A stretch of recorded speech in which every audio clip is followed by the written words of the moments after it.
Hello दोस्तों, स्वागत है आप सभी लोगों का मेरे यूट्यूब चैनल एजुकेशनल पीके में। तो आज हम लोग देखेंगे विज्ञान से संबंधित प्रश्नों को जो रेलवे के एग्जाम में पूछा गया है और आने वाले एग्जाम में भी पूछे जाने की बहुत ही संभावना है।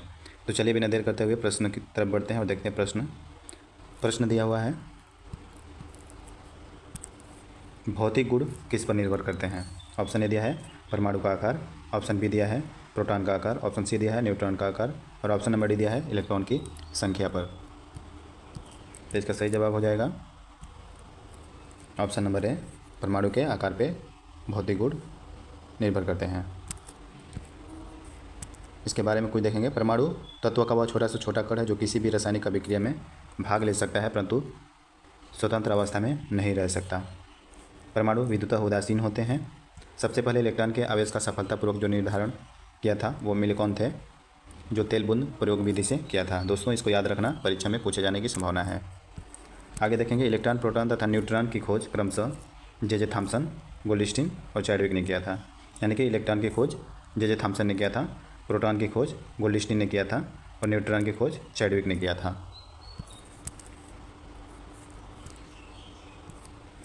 इलेक्ट्रॉन के तरंग की प्रकृति की खोज डी ब्रोगली ने की थी। ये भी इंपॉर्टेंट है, इसको भी याद रखना है। लगभग द्रव्यमानहीन एवं आवेशहीन कण, ये एग्जाम में पूछा जाता है। ऐसा कण का नाम बताओ जो द्रव्यमानहीन और आवेशहीन कण है। तो ये कौन सा हो जाएगा? न्यूट्रिनो। न्यूट्रिनो की खोज किसने किया था? तो ये पॉली ने किया था। इसमें प्रचक्रण होता है। आगे देखेंगे अगला प्रश्न, पानी में से कार्बन डाइऑक्साइड गुजारने से प्राप्त सोडा वाटर की प्रकृति क्या होती है। ऑप्शन ए दिया है ऑक्सीकरण, ऑप्शन बी दिया है प्रकृति में क्षारीय, प्रकृति में अम्लीय और ऑप्शन नंबर डी दिया है अपचायक कारक। सही जवाब बताना है दोस्तों। इसका सही जवाब क्या हो जाएगा? अम्लीय हो जाएगा। इसका सही जवाब हो जाएगा अम्लीय। क्यों? क्योंकि पानी का पीएच मान जो होता है 7 होता है, यानी कि उदासीन होता है। और जो कार्बन डाइऑक्साइड होती हो एक प्रकार का एसिडिक एसिड का कार्य करती है, एक एसिडिक एसिड का कार्य करती है। इसमें से गुजारने पे उसकी प्रकृति क्या हो जाएगी? अम्लीय हो जाएगी। तो ऑप्शन नंबर सी इसका सही जवाब हो जाएगा। आगे बढ़ते हैं, इसके बारे में कुछ देखेंगे हम। ऑक्सीकरण किसको बोलते हैं? ऑक्सीकरण दिया है विद्युत ऋणात्मक परमाणु या मूलक का अनुपात बढ़ना या धन आवेश का बढ़ना या इलेक्ट्रॉन त्यागना ऑक्सीकरण कहलाता है। जैसे सोडियम है, सोडियम में एक प्लस इलेक्ट्रॉन होता है,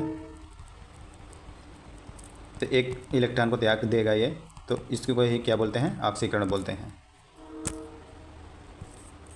पीएच स्केल, किसी विलयन की अम्लता को व्यक्त करने के लिए पीएच, अम्लता या क्षारीयता को व्यक्त करने के लिए अम्लता या क्षारीयता को व्यक्त करने के लिए पीएच मापदंड का प्रयोग किया जाता है। इसका सूत्र होता है pH equal to minus log hydrogen ion. किसी विलयन का पीएच मान 7 से कम होने पर वह विलयन अम्लीय होता है और पीएच मान यदि 7 से अधिक हो तो वह विलयन क्षारीय होगा। इसको याद रखना है, वेरी इंपॉर्टेंट। ये मान लो स्केल है 1 2 3 4 5 6 7। अभी बता रहा है, अब मान लो कि ये माइनस में है और ये प्लस में है और ये जो है उदासीन है। अब इधर नोटिंग कर लो 2 3 4 5 6 7। ये प्लस वाला है और ये सारे के सारे माइनस में है, ठीक है। और ये बीच में 7 मान लो उदासीन है, ना प्लस है ना माइनस है। तो यहाँ पे बोल रहा है कि इससे 7 से यदि कम जिसका भी मान होगा वो क्या होगा? अम्लीय होगा, ठीक है। और 7 से अगर ज़्यादा होगा तो वो क्या होगा? क्षारीय होगा। उसकी प्रकृति क्या होगी? क्षारीय होगी। इसके बारे में हम आगे थोड़ा देखेंगे। कुछ सामान्य पदार्थ का पीएच मान दिया हुआ है। जैसे समुद्री जल का 8.4 होता है, दूध का 6.4 होता है, शराब का 2.8 होता है, सिरका का 2.4 होता है, रक्त का 7.4 होता है, लार का 6.5 होता है, नींबू का 2.2 होता है, मूत्र का जो होता है 6 होता है। यानी कि इसकी प्रकृति क्या हो जाएगी? 7 से अधिक है तो यह क्षारीय हो जाएगा। इसकी प्रकृति 7 से कम है तो अम्लीय हो जाएगा। इसकी प्रकृति 7 से कम है तो इसकी प्रकृति क्या हो जाएगी? अम्लीय हो जाएगी। सिरका भी अम्लीय है।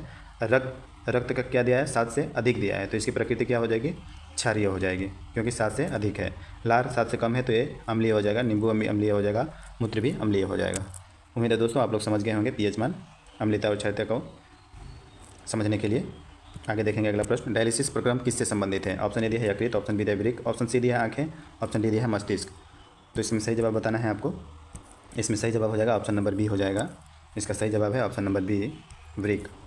आगे की तरफ बढ़ेंगे और देखेंगे मानव रक्त का कितना प्रतिशत प्लाज्मा है? ऑप्शन ए दिया है 35%, ऑप्शन बी दिया है 45%, ऑप्शन नंबर सी दिया है 50%, ऑप्शन नंबर डी दिया है 55%। इसमें सही जवाब बताना है आपको। तो इसमें सही जवाब हो जाएगा ऑप्शन नंबर डी 55%। इसके बारे में हम आगे देखेंगे थोड़ा।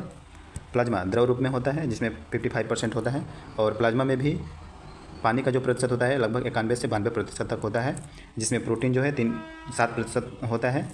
जो 3 प्रकार का प्रोटीन पाया जाता है इसमें, प्रोटीन जो है 7% पाया जाता है, और उसमें भी 3 प्रकार के प्रोटीन पाए जाते हैं। कौन कौन? एल्ब्यूमिन, ग्लोबिन तथा फाइब्रिन। ठीक है।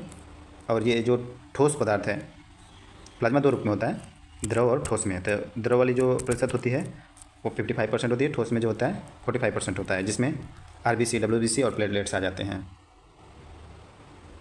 और जो 3% बचता है, 3% में आयन आते हैं, आयन। आगे देखेंगे दोस्तों।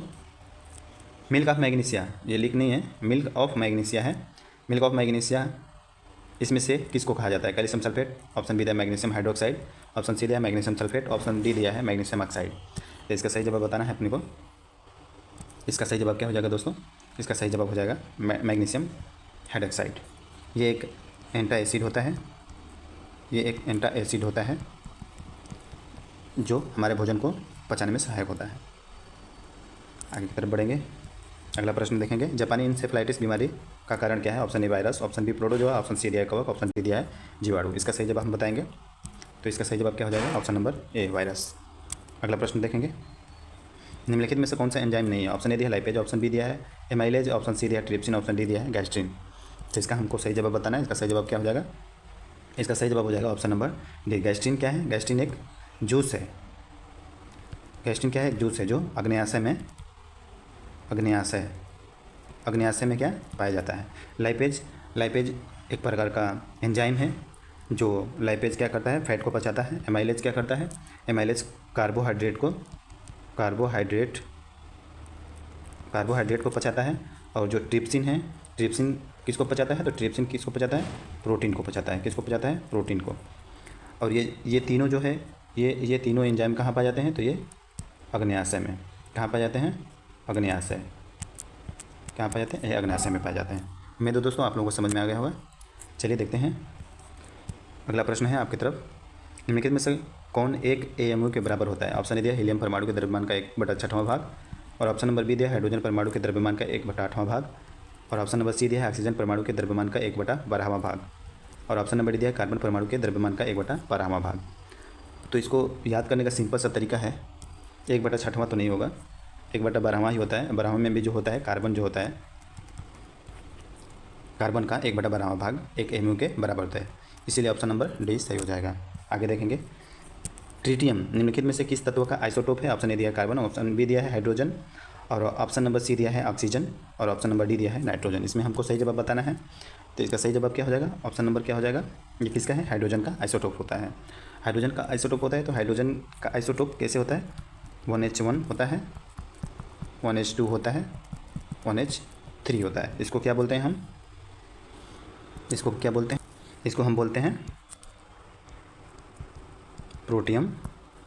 ठीक है। और इसको क्या बोलते हैं हम? इसको बोलते हैं हम ड्यूटेरियम, और इसको बोलते हैं ट्रिटियम। तो इसका 3 अवस्था होता है, प्रोटियम, ड्यूटेरियम और ट्रिटियम, जो हाइड्रोजन के क्या हैं? आइसोटोप्स हैं। ठीक है। एक प्रश्न पूछता है, सूर्य की जो रोशनी होती है उसमें हाइड्रोजन के कौन कौन से आइसोटोप होते हैं? तो इसमें याद रखना, सूर्य की जो रोशनी होती है, सूर्य की रोशनी जो होती है वो किससे बना होता है? तो 1H2 प्लस 1H3, यानी कि ड्यूटेरियम है, और क्या है? ट्रिटियम। ये दोनों मिल करके सूर्य की रोशनी को बनाते हैं। अगला और अंतिम प्रश्न हम देखेंगे दोस्तों। तापमान के बढ़ने से ध्वनि के वेग पर क्या प्रभाव पड़ता है? बता रहा है कम हो जाता है। क्या हो जाता है? कम हो जाता है। ऑप्शन बी दिया है बढ़ता है, ऑप्शन सी दिया है समान रहता है, और ऑप्शन नंबर डी दिया है तापमान से स्वतंत्र होता है। तो इसमें हमको सही जवाब बताना है।